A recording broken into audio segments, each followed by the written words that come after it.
Бүгін сіздерді жаңылтпаш айтуға баулығым келіп тұр.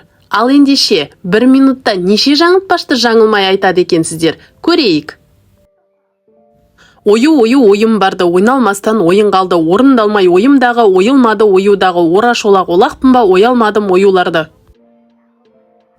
Асан бақша жақтан ақсабақ асқабаға келді, басқа жақтан басқарақ асқабаға келді. Біреуі көрікті кісі, біреуі бөрікті кісі, көрікті кісі зорықты, бөрікті кісі қорықты. Тоқпақ жаттап, айтсақ жақсақ, жатқа тақпақ, жатта тақ-тақ. Күз кез көз, күш кеш көш, кір кер, көр күл, кел көл, кілең қысқа сөз, кім оқиды тез. Айта жақталды, қайта жатталды, қайта жақталды, айта жатталды.